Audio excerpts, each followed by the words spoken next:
Buckle up, because I am about to review what is possibly the most obscure book in all of Booktube. So this book is called The Journey with Grandmother, written by one Miss Edith Unnerstad, published in English in the year 1960. It was previously published, I think, just 1 year earlier in Swedish. So if you are already a subscriber of this channel, then you might know where this is going.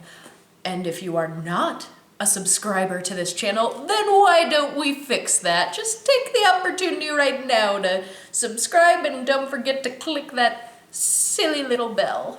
So now that we've got all that sorted, let's go ahead and jump right into the book. For starters, this book is meant to take place in the year 1909, which is part of the comically short Edwardian era, which spanned only the 9 years immediately following the Victorian era. The Victorian era was by far the most commodified era for hair jewelry, so keep in mind that this is a time period where hair jewelry is still around and surely in recent memory for most folks, but this is also a time where the sale and production of such hair pieces were starting to dwindle. Now, before we even get into the story, we have the most curious little foreword in which the author states that this is an art form which has all but died out, and people nowadays know very little about it.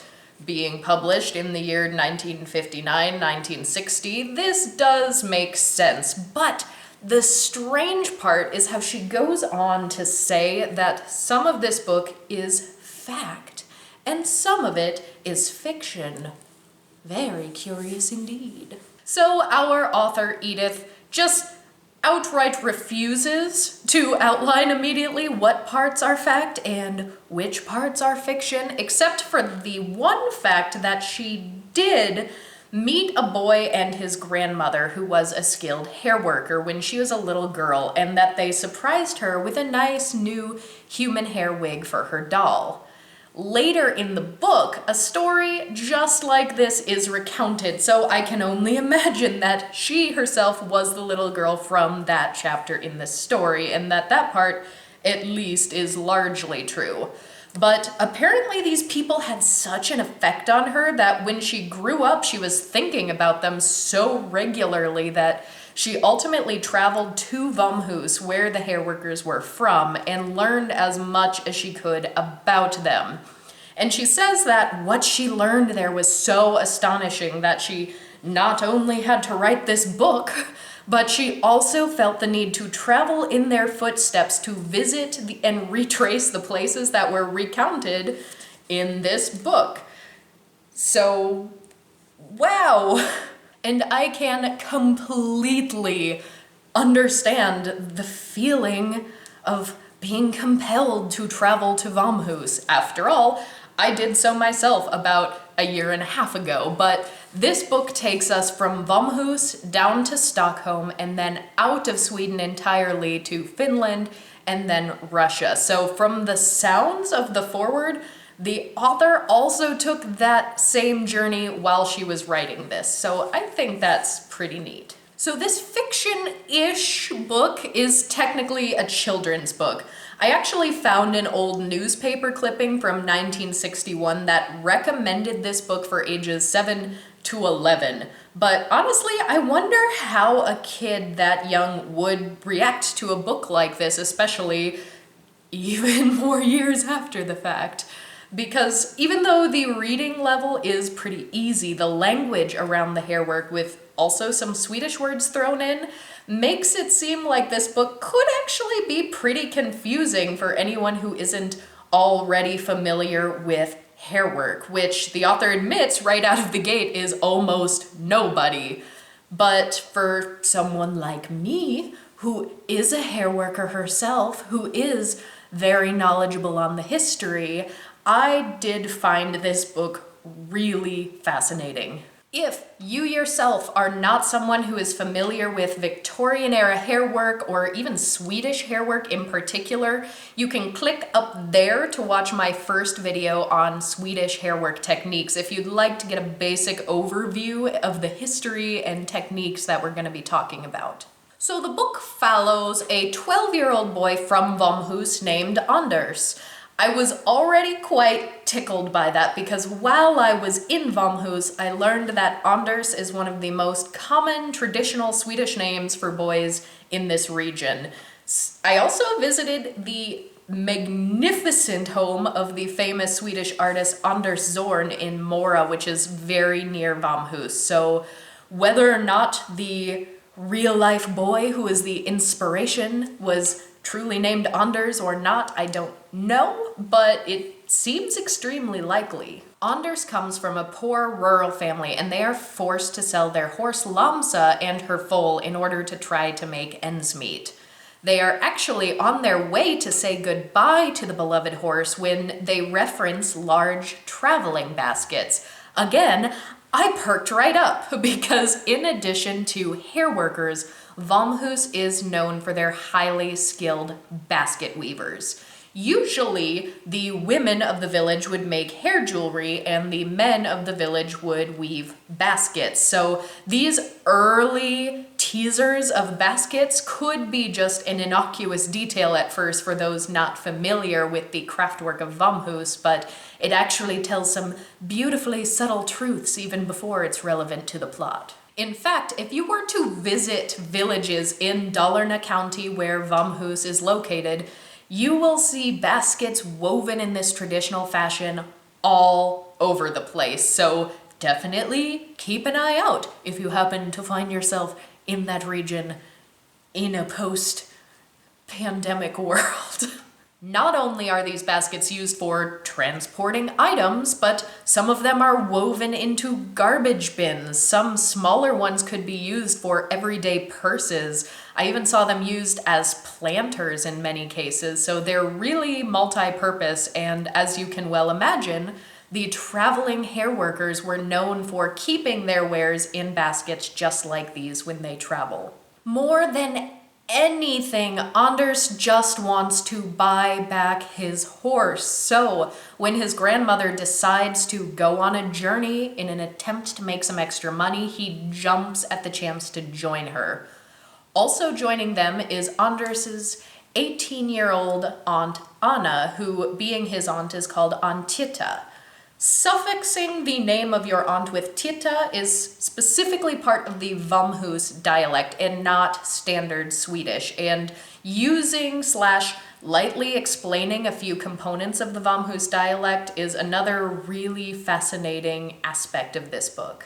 Since Antita is coming along on this journey, she spends the winter months learning how to make long chains and watch chains and brooches and bracelets and switches and all the other things a worker in haircraft has to be able to do. And when the time comes for them to leave, her boyfriend Olaf is, what? A basket maker, and weaves an especially nice basket for her to display her wares in. One evening, when they really can't afford to wait any longer, grandmother goes to the attic and brings down what is described as her old hair weaving loom. Now, I assume that this is referring to the actual braiding table, and I'm not quite sure that loom is the correct word to use, but considering the fact that this was translated from Swedish with some elements of a Våmhus-specific dialect, in a year where very few people even knew what this craft was, I will give it a pass. But when I think of loom, I think of a much larger contraption that's used for weaving and making fabrics, when in reality, I figure they have to be talking about these smaller hair braiding tables, which are really just small tables with a hole in the center. And the ones that were specifically used in Våmhus had legs that could unscrew and collapse to make it easier for them to fit into their baskets to travel with. If I had to guess, the word used in the original Swedish was probably kedjeställ or kedjeställning, which means chain stand. And I really want to read this one specific quote from the book because it is so simple and yet says so much. Then they realized that she had decided on the course taken so often by the women of Våmhus and Våmhus in an effort to save their homes. I love this quote in particular because hair jewelry has become somewhat of an oddity in modern times, and when I talk about hair workers from Våmhus or otherwise, people don't always realize that it wasn't just one or two eccentric people. There was a whole network of hair artists across many different countries during the Victorian era. Våmhus in particular was a very small village, but most of the women who were of age would learn this craft and often leave their homes, sometimes for extended periods of time, and they would often make more money doing this than anything they could have been doing for work in Våmhus itself. In this book, in fact, they travel for about the span of a year, but the grandmother mentions that she was once away for as long as 3 years, and to give you an idea of how little commerce there was in Våmhus itself, grandmother states that she needs to travel to a different city, which I looked it up, is about 35 kilometers or almost 22 miles away from their village just to purchase hair in order to make example pieces for the trip. And I imagine in the year 1909 that in itself was a pretty lengthy journey just to run an errand before the real trip began. Once it's decided that they will let Anders come along to help them make money so he can buy back Lamsa, there's this really great illustration of the three of them surrounding a braiding table. So that is, I have to imagine what they were talking about when they said loom. And I personally, at least, would not describe it as a loom. But this is such a great illustration because you can see the bobbins attached to hair hanging off of the edges. You can see sort of the mold up in the center. You can see the legs of the table. Even in the middle, you can see the joint of the leg that allows them to collapse the table. So clearly the writer and/or illustrator really did their homework on this. Looking at it again, it's also pretty clear that they're wearing traditional Våmhus garments. So the grandmother, having traveled a lot in the heyday of hairwork, seems to speak several languages very competently, but Anders and Antita only speak Våmhus dialect. So before they leave, she teaches them key sales phrases in Russian, Finnish, and a Swedish that could be understood in Stockholm, which is a whole other aspect of the hairworkers from Våmhus that I absolutely love, because in addition to the tremendous skill and entrepreneurial spirit, it's even more astonishing that they taught themselves so many languages so that they could go where the work took them and communicate with ease. Especially considering that they don't even speak Swedish that would be understood in places outside of their own county. But anyway, I could rave about how amazing and woefully underknown the hairworkers from Våmhus are all day. But I won't. Not this time. Not this time. Probably in another video I will do exactly that, but not this time. But going back to the book, they begin their journey by traveling by train to Stockholm, which I think is fun because when I went between Stockholm and Våmhus, I also took the train. Here is me, being pensive on the train. It was a really lovely trip, actually. A few hours of reading, staring out into the Swedish countryside. I went to get some coffee from the cafe car, which was still brewing, so I had to wait a few minutes until it was ready, and I saw a little oval pastry that I had never seen and couldn't identify, so I asked the cashier what it was, and he said, "I don't know." And I said, "Oh, And then we just stood there awkwardly for at least 30 seconds when he said, if you want to try it, you can have it for free. So that was kind of him. I brought it back to my seat and ate it with my coffee. Perfectly lovely trip. When they finally arrive in Stockholm, they stay in what is described as the Dalesfolk quarters on the south side, referring to people from Dalarna, where they meet up with family members, friends, old acquaintances who are all doing some kind of craft work, primarily basket making and selling them in the Stockholm markets in order to try to make enough money to send back home.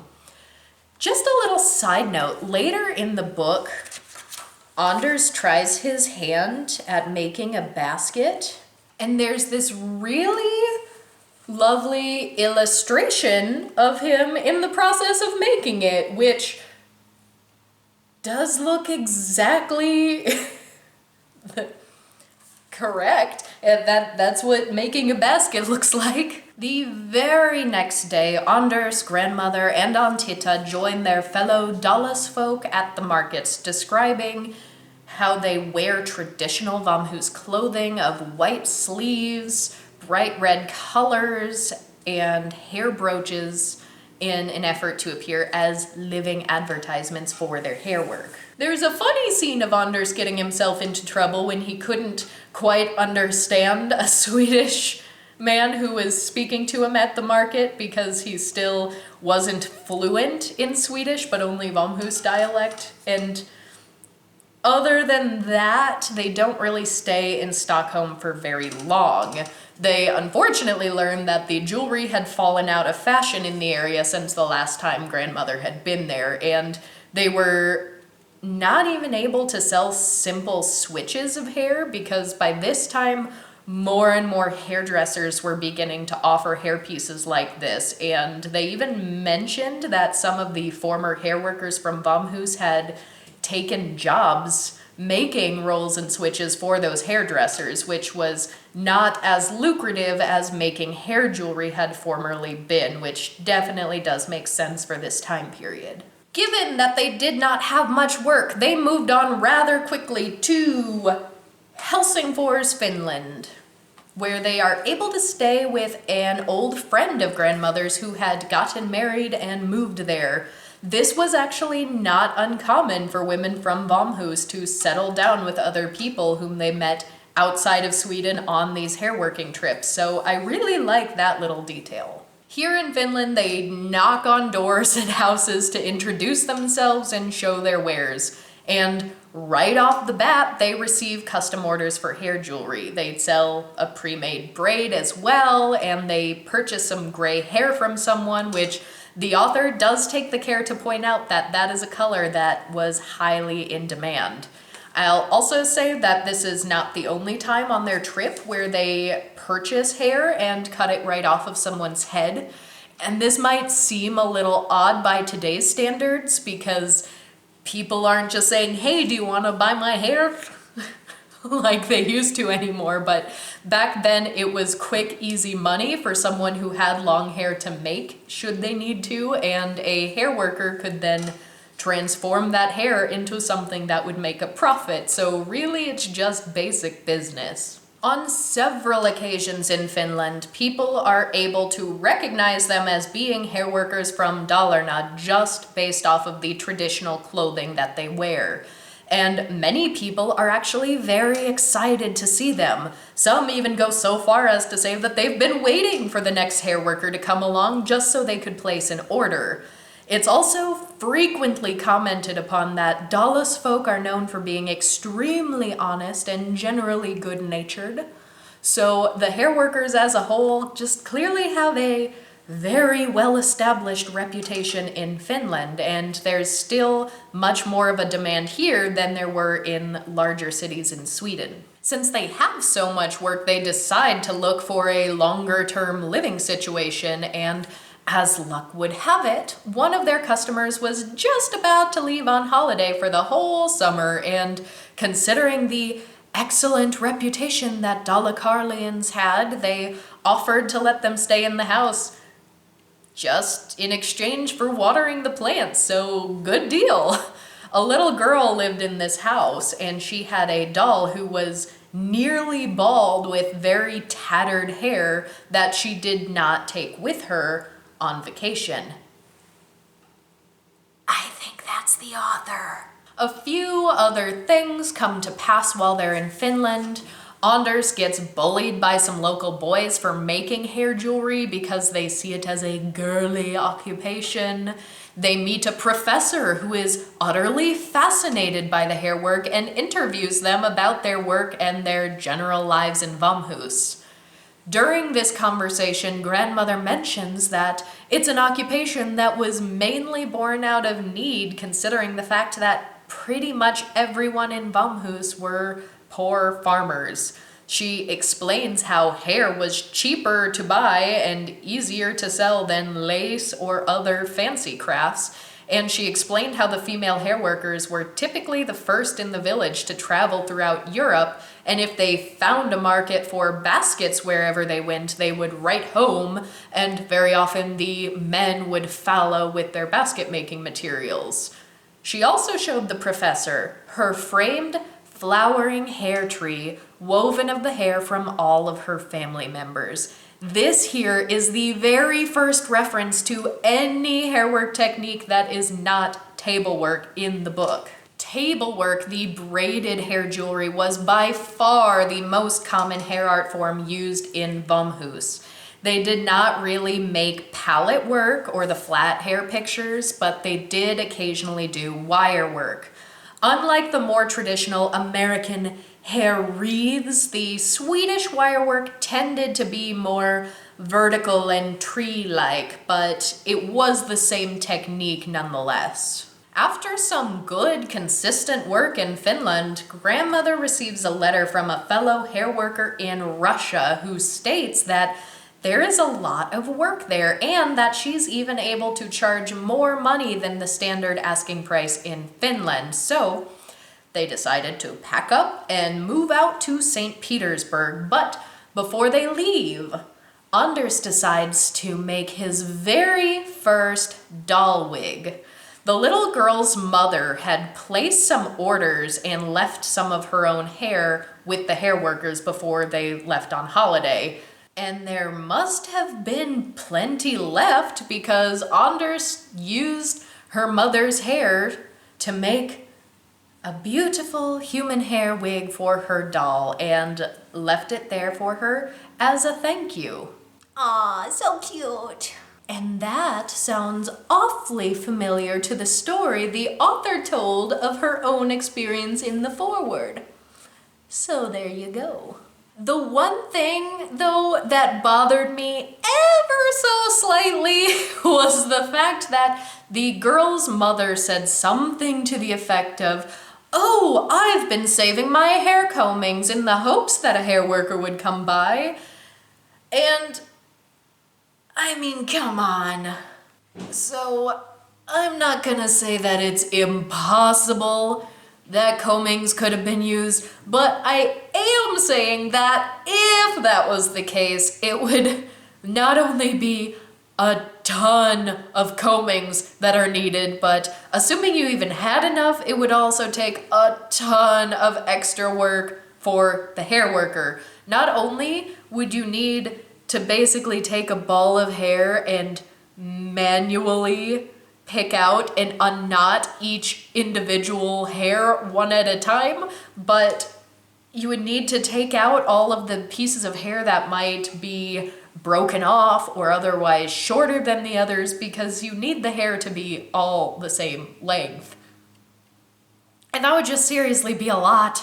And even if we give them every benefit of the doubt and said that they were up for taking this order, extra work and all, you're telling me that this woman had enough combings from her brush in order to make 2 or 3 different items that she ordered, and she still had enough hair left over for Anders to make a wig out of it? No. I really, really don't buy that. The author did say that some of this was fact and some of this was fiction, and I think I found the fiction. So, at any rate, they continue their journey onward to Russia. Grandmother remarks that the building they're renting space in is exactly the same one that she's lived in 3 different times in her life. According to Grandmother, when she was younger, the entire building would be constantly full and rented out almost entirely to other hair workers, but now there were only a couple of hair workers in Russia, and many of the rooms were instead rented out to students. I do really love that the author included all of these nuggets about the places they were staying throughout their journey so much, because not only had I not really thought to study the specifics of where they lived while they were traveling, but these details of the Dallasfolk quarters, the old friend who had moved to Finland, and the building where this one hair worker has stayed multiple times, or even for that matter, the letter they received in Finland from a hair worker already in Russia. All of this really helps to illustrate how well established the hair workers were in their traveling by this time. You can really tell that they have experience, they know where they're going, and they all help each other out. Hair work-wise, though, there were a couple of buying habits that were unique to Russia. The hair workers, for one, were able to charge more, but there was also haggling involved, and the people in Russia more often bought pre-made samples rather than ordering a custom piece with their own hair. Bear in mind also that this is during the reign of the last Tsar of Russia, so there is some light commentary on wealth inequality. There are some people acting a little, revolution-y, but things end up working out incredibly well for them when Anders gets introduced to a bourgeoisie household. Right off the bat, even the servants of the household decide to buy some hair jewelry. This is the first mention of the little dangling balls that are indicative often of Swedish hair work, but they're only referenced here because the Russian workers commented on how they are going to buy the hair jewelry and then order their own gold fittings from a jeweler to add to it after the fact. When Anders has the opportunity to show his samples to the eldest sisters of the household, they are absolutely blown away by the tiny hair flowers of all things. Up until now, the only even vague allusion to hair flowers was the framed genealogical tree that Grandmother brought out to show the professor in Finland, but certainly nobody had purchased any for themselves rather than the hair jewelry yet. Although much like the hair combings, this is another part of the book that I have to question, because Anders says that the hair flowers are the most finicky work and therefore the most expensive, even though they're so tiny. And he was not talking about the price of making a whole tree or anything. He was saying that just one individual flower was more expensive than ordering, say, a braided hair watch chain. And it very well could be that they just don't get these orders very often, and maybe they're a bit out of practice, and I honestly don't know what the average difference in price was for the different techniques for Våmhus hair work during this year. So it's possible that they literally did charge more for these flowers, but it definitely, no matter which way I think of it, there's no way that a hair flower would take more time than a braided chain. So it just kind of seems like maybe the author didn't actually understand the specific mechanics of the patterns and making actual hair work, and perhaps just assumed that the flowers were harder. I don't know. But to make it even more sus, there's almost a comically over-exaggerated passage about making the hair flowers, saying things like, "It was terribly trying. The wire cut into the tips of their fingers until they ached like a sore tooth. They had to hold their hands under cold water until the pain lessened. And, okay. These ladies did order a lot of flowers. They basically cut off all of their long hair and said, "Here, make as many flowers as you can out of this," which was funny in its own right, because the hair workers were very much like, "We could have just cut a tiny bit from the back of your neck and nobody would have even known." Should we tell him?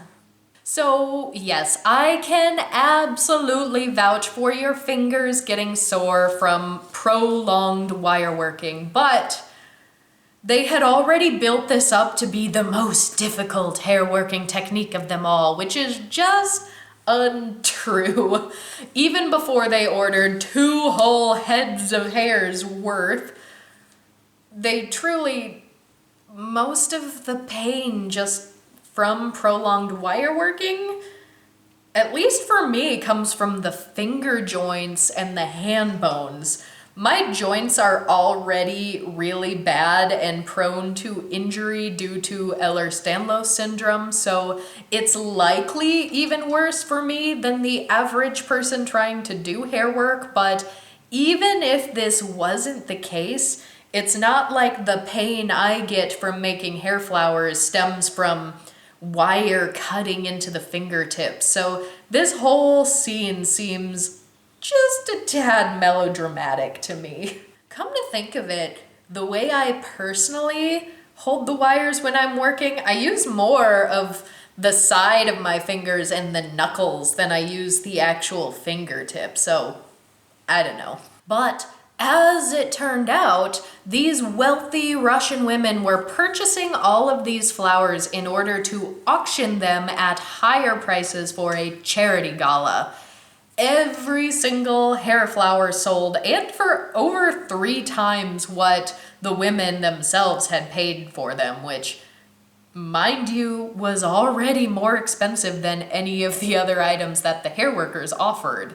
Not only that, but everyone was so taken with the hair flowers at this gala that they became a major buzz around the town, and our hair workers from Våmhus started getting absolutely inundated with orders. They sent for a couple of basket makers to come and stay with them since there was such good money to be made in this area, and worked many long, hard days in order to try to keep up with the demand. And that, my friends, is the journey with grandmother. A really happy ending for a mostly realistic story. They end up making enough money in Russia that they're able to go directly home once they're finished with all of their orders.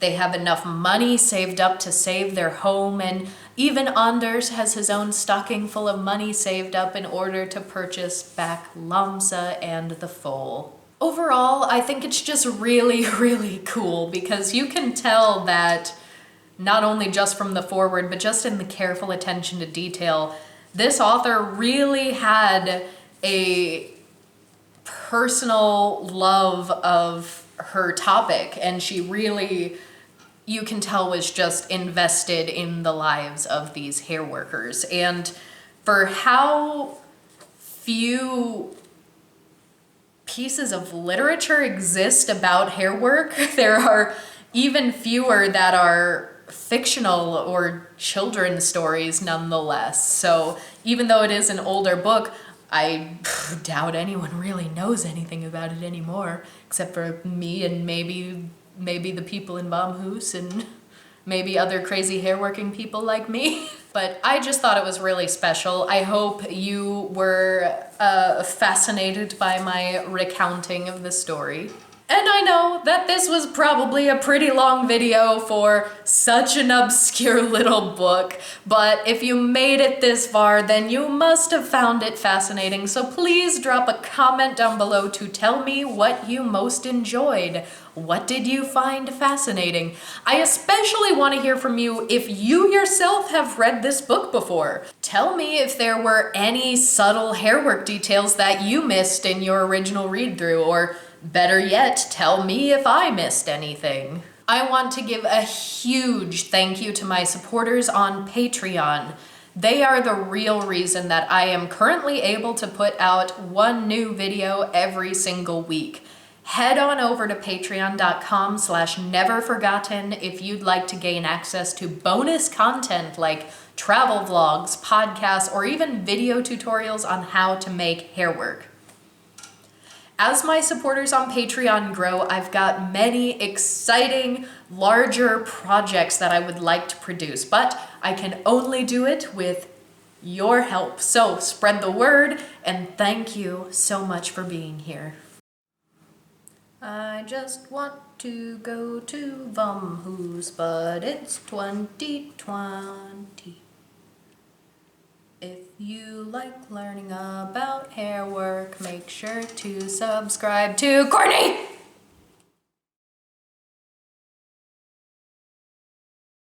Okay, I'm done.